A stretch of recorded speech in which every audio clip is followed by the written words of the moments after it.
substance called myelin, and myelin makes up 80% of your brain, and myelin is 100% made up of cholesterol. Yeah, I'm reading about that. Yeah, your liver produces 80% of the cholesterol in your body, and also all new cell regeneration comes from an environment of cholesterol. In fact, if cholesterol is so bad, why is it in every cell membrane of the human body? But it's got to be like animal fat cholesterol, because if it's seed oils and stuff like that, it's very... That's not even... Seed oils has none of that. Seed oils is fucking motor oil that they convinced you. None of that. Yeah. It alters your fucking brain. Well, seed oils is straight fucking poison. Seed oils is what causes people to have skin cancer. You know when there's doctors that fucking cure people's skin cancer, put them in the sun with some hemp oil on the fucking on the thing, and it goes away. So we needed to go 5 minutes without cursing to get this thing monetized, and I think we made it exactly 16 seconds. So hey, what's up, everybody? Are we live, Christian, or what's going on? We're not live, but all right, great. We're recording. Why are we not live?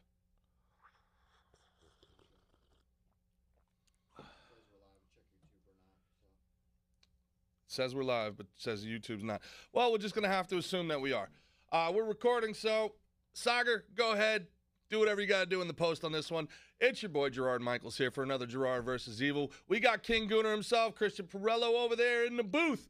And I am incredibly honored to have a special guest on today's episode, none other than Jimmy Schubert, ladies and gentlemen. Jimmy Schubert. Hola, amigos and amigas. Jimmy, for people that don't know, Jimmy Schubert is a legend in the comedy community. Now, one thing I don't like, Jimmy, is when people refer to other comics, and we got to turn this around. Ethan Suple's Prep Deck, for people that don't know, is fantastic.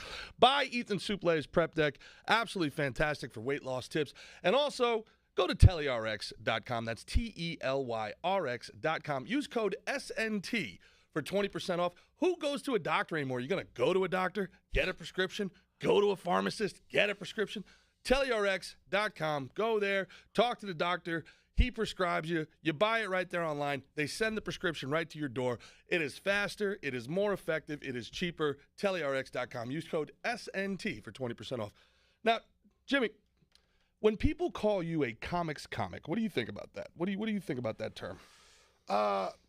Well, I don't mind being a comics comic. I mean, you know, I know a lot of. I mean, you get it, but the comics get it. And, I know what you're saying. Like, you know, there's a guy named Andy Kindler, who used to be a comics comic, and he would play to the back of the room. But he was playing to the back of the room, and I thought Andy Kindler was hilariously funny, but also it was over the audience's head. I mean, maybe on purpose, but I mean, you're entertaining the masses here, so it's like, you know, a lot of. You see, the thing I love about stand-up is you have to be really smart to get it. You have to realize that the guy is fucking joking. It's satire. You know, some people, the people that sit in the audience get mad or walk out, are fucking more in the nightclub and doing dick jokes. But I was performing the whole time, and so like literally, I've probably been doing this my whole life, and I studied it like a science. I used to love Charlie Chaplin. I used to love Jackie Gleason and Carlin and Pryor, and we grew up watching those guys. You talk about people getting triggered. I mean, watch fucking, you know, you get to watch Carlin and Sam Kinison. Pryor and Sam Kinison and Bill Hicks. And we grew up with Mad Magazine and Laughing. And it was like comedy was, we grew up in the era of fucking comedy. And so, you know, that's what we were weaned on. I used to remember listening to the Jimmy Durante albums. Jimmy Durante. The bucket of week. I wrote the bucket of month. Cha-cha-cha-cha. Your name is Kalash. I used to put that on and mouth the words and do all that stuff. I mean, I mean, it was just like. I remember my grandfather watching. What was the one famous comedian? My God, he's so famous. And he would always have these like snide remarks that would go over people's head. It's hilarious by today's standards, but it was like really. Well, it's was interesting. Was it Groucho Marx? Was it Groucho Marx? Groucho Marx. Where he would sit there. And I like my cigar too, but I take it out once in a while. She had 8 kids. You know, I like my cigar too, but I take it out once in a while. Yeah. I mean, all that stuff. And someone just showed me that he had one joke. Abbott and Costello did like a shit joke. Because they referred to it with castor oil. We were talking about they referred to it. I want the castor oil. I just want straight like he was doing a shit joke. Where you take if you're constipated. But I mean, if you go back and look at like, it's funny because I go back and like I study this. Like go back all the way back. Like when you guys, I played at Throckmorton Theater in up in Northern California, and that's a theater that Charlie Chaplin played when he was going from the mining towns. He stopped down there and played that theater. But guys like Charlie Chaplin, guys like you know, Jack Benny. These guys pioneered the medium of radio. First of all, they were live performers, but then they pioneered the medium of radio, and then they pioneered television. Ernie Kovacs is fucking. That guy was doing 14 hours of live television a week. All those guys are like, it was never.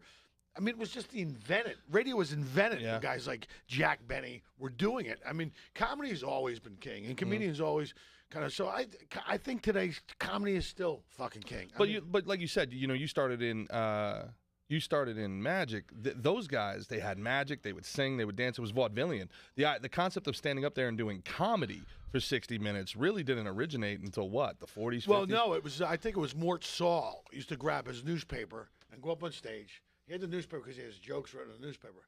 But it was like he was talking about the events of that day. It's that way, the way the Americans do it, where you go up and you can talk about whatever you want. I mean, you could arguably say... Hope. Well, yeah, but you could arguably say, it's the second oldest profession. Like, bring me the girls. Bring me the girls, and then bring me the court jester. And if court jester wasn't funny, off with his head. Is he talking about me? Is he talking about me? Certainly, if you could see my clothes. Oh, sir, we can. And you're hung like a fucking button on a fur coat.